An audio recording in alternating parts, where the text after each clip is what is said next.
Shalom, this is Levi Shore. Welcome back to Sweet Good Torah. So today we're going to do the ninth of the Rambam's 13 principles, and that's the Torah will never be changed. So let's jump right in. So ani ma'amin v'yamuna shlema, I know with perfect knowledge, shezos haTorah lo zechei muchlefes, that this Torah will never be changed or exchanged.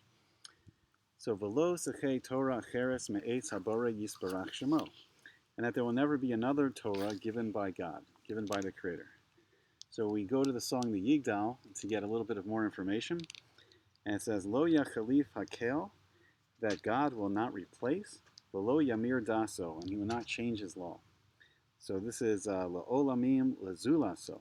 This is forever, for all eternity, and he won't exchange it for anything else. So we go to the Rambam's commentary on the Mishnayos, and he says that the ninth principle involves permanence, that the Torah is Hashem's permanent word, and no one else can change it.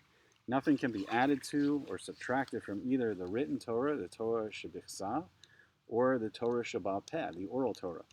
So it's written in Devarim 13:1 in Deuteronomy that you will not add to it nor subtract from it, and this has already been discussed in detail in our introduction to the commentary on the Mishnayos.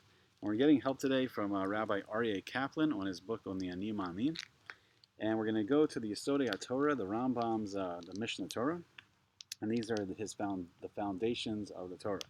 So the Torah says that its mitzvahs, its commandments, will remain binding forever, with neither change, addition, nor subtraction. And the Torah says in Devarim 13:1, all this word that I command you, you will keep and do. You will not add to it nor subtract from it. And the Torah says also, I think in Devarim 29:28, says, things that are revealed belong to us and our children forever, to keep all the words of this Torah. So we see that we are commanded to keep the words of the Torah forever. So also in regard to many of the mitzvahs, many of the laws, the Torah says it will be an everlasting statute, a chok, for all your generations. And the Torah says in 30:11 and Pasukim 11 and 12, it says, this mitzvah which I give you today is not in Shemayim, it's not in heaven. And from this we learn that a Navi, a prophet, can no longer add anything to the Torah. So if any Navi, any prophet comes to alter the Torah, which is the Nevuah of Moshe, which is the prophecy of Moses, we immediately know that he is a false prophet. He is a Navi Sheker. So it does not matter whether he's Jewish or non-Jewish, or how many signs and miracles he performs. If he says that Hashem sent him to add or subtract a mitzvah of the Torah, or explain it differently than our tradition, our Masorah from Moshe, that he is a Navi Shaker, he's a false prophet. So the same is true if he teaches that the mitzvahs given to Yisrael, to Israel, were only given for a limited time and not forever. So in all cases, we know that this kind of a Navi, that he's speaking in Hashem's name, and he's making up something not told to him by God, not told to him directly from Hashem.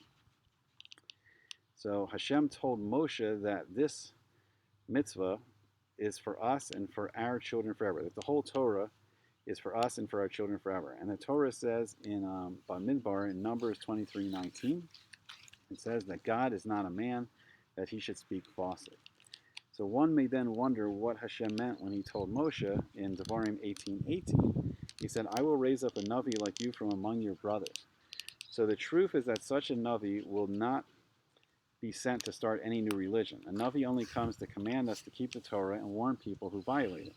So we thus find that the very last words in the Nevuah, the prophecy ever spoken, were in Malachi 3:22, chapter 3, pasuk 22. Remember the Torah of Moshe, my servant.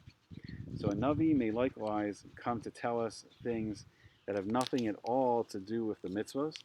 And for example, he may instruct us whether or not to go on a journey, wage a war, or build a wall. In such cases, we are commanded to obey his instructions. So in the age of Nevuah, in the age of prophecy, there was actually millions of prophets. There was schools for prophecy. We discussed this more in the principle about prophecy. And people would go to a Navi, to a prophet, for all kinds of advice or information that they needed. But the Torah itself was given through Moshe, and Hashem clearly told us that the Torah was forever and it would not change. All right, thank you a lot for Sweet Good Torah. Hope you enjoyed it. Thank you for watching Sweet Good Torah. Thanks to my assistant. All right, we'll see you again soon on Sweet Good Torah.